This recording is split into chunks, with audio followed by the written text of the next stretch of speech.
Isaiah, Mark D'Amico, Celtics.com. 2 games in a row where you guys have staged the comeback, but also 2 games in a row where you've fallen behind by quite a bit during the first half. What can you say just maybe about the lesson that you guys have learned about coming out and not absorbing that huge punch during the first half?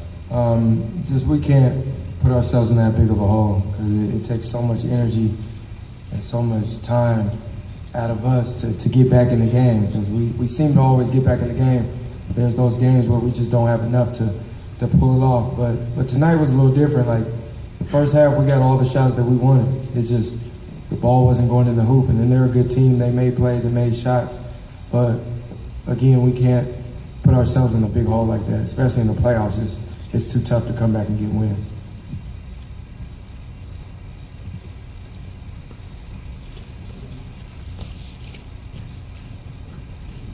Gentlemen, Nicole Watson from Nesson. Only a couple of points in the paint in the first half. You really amped it up during the second half. A conscious effort on your part or the coach's part to turn things around? Yeah, we just wanted to keep attacking. Like Isaiah said, in the first half we was getting open shots. They just didn't start falling, but coach just kept preaching to us, just keep doing what we worked on. Just keep driving, kicking the ball, and Isaiah he got a little hot in the second half. The paint started opening up. Guys would start hitting outside shots, so they started keying in on guys and trying to protect the three-point line, and it just opened up for us. Marcus, Jonathan Simmons from Real Talk Sports. What is it about Phillips Arena that you like as far as shooting your three-point eye? Because it seems like when you come here, your shooting percentage from three-point always goes up. Today you were 50% from three. I don't know. I've been really working on it. My teammates been, encouraging me and making sure that, I keep my confidence up. And, they just been talking to me that my shot's going to end up falling, and especially when I've been putting in the work, just got to stay with it. I don't know what it is about this arena particularly, but I'm glad I am shooting well. This is Edwin Powell with Hawksbeat.com.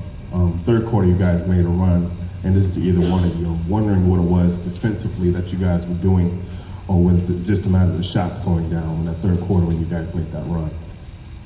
I think it was a little bit of both. Our shots were falling, and we got a little more aggressive on the defensive end. I think we got them out of their offense a little more than they wanted, and Avery Bradley and Marcus Smart, they did a hell of a job on the ball, and Kyle Korver and things like that. So it's a little bit of both. We made shots, and we also were a little more aggressive on that end and got out and transitioned and got easy buckets. Bree Janelle, LoudJeans.com in front, guys. You guys are back here on Tuesday. Talk a little bit about the adjustments that you need to make between now and then, because it is a quick turnaround. First off, we need to make sure, we just can't let those guys jump out on us like they did. We were down 17 quickly. And, like Isaiah said, in the playoffs, that's really hard to come back from. We have to come out like we did in the second half aggressively. In the second half, we pretty much play like our backs were against the wall. We have to start off the game like that. Talk about playing with that type of defense, Marcus. Mark D'Amico against Celtics.com. Avery's not looking so good. It sounded like he said that he heard a pop in his hamstring during the game. How can you guys overcome his absence? He's been in the lineup for most of the season. You haven't had to do that to this point. This team, we've been through a lot of adversity.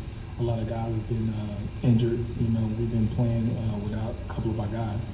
But that just made us stronger. It just made us unite together. And this is just another scenario for us.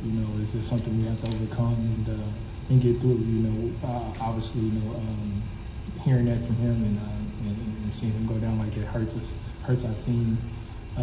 We lost a brother, but we got players in here that can step up, and it's gonna have to step up. So, we're gonna miss Avery, but we got other guys on the team that can play just as well. So, it's time for them to step up.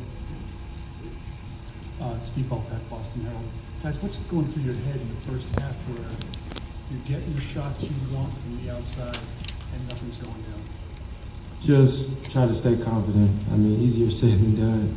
It's tough because you get down on yourself a little bit, especially when you're getting the shots that you want. And for the most part in the first half, we got all the shots that we wanted. We just couldn't knock them down for whatever reason. And Coach came in at halftime and just said, continue to be you guys. If you got a shot, take it and then take it with confidence, knowing that you're going to make it. And it changed for us a little bit in the second half, and hopefully next game we can start off a lot better and then make our shots and continue to have confidence in each other. Two final questions, folks, please. Brandon Leak, Sports Radio 680 The Fan here in Atlanta. Question for both you guys. Isaiah, it seemed like when you got things going, when you guys got it going, the fast break points and the transition buckets really hurt their defense. How big will that be going forward? And for Marcus, what was the biggest difference in the energy that the bench brought tonight? Well, with the energy, you know, we had guys that been rested.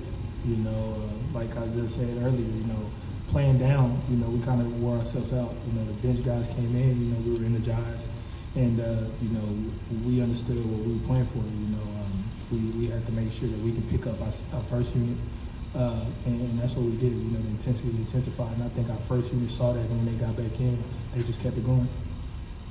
What was the first part? Fast break points. That's us. I think we play. That's Celtics basketball when we're out defending, getting in the passing lanes, getting steals, and getting easy baskets. And I think if we do that a lot more and make them turn the ball over, it makes our offense that much easier. We're a team that doesn't really like playing in the half court, but we know it's the playoffs, so we definitely got to execute. But if we could get out and get transition baskets, it's going to help guys' confidence as we get layups, open threes, and things like that. And it's only going to help us get closer to a win. Eddie Mason at FoxSports.com. Marcus, ever since I've been watching you at Oklahoma State, it seems like whenever you put on that extra responsibility, burden the league, seems like you up your game, and this opportunity now to take that leadership opportunity is upon you. Do you feel like this is the thing you've been waiting for as far as being able to shine and take over the game and just take on that additional defensive responsibility in particular?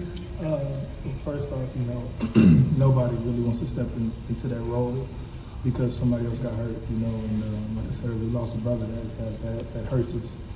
But, you know, we understand what we're playing for, you know, it's time for other players to step up, and if that means I got to step up a little bit more responsibility, and that's something I'm willing to take on, and my teammates will be really good if, you know, when I have responsibilities like that they trust me with, and the coaching staff, and you know, I just got to go out there and do everything that I can and that I know to do, and that's just keep playing hard and everything work itself out for in this team.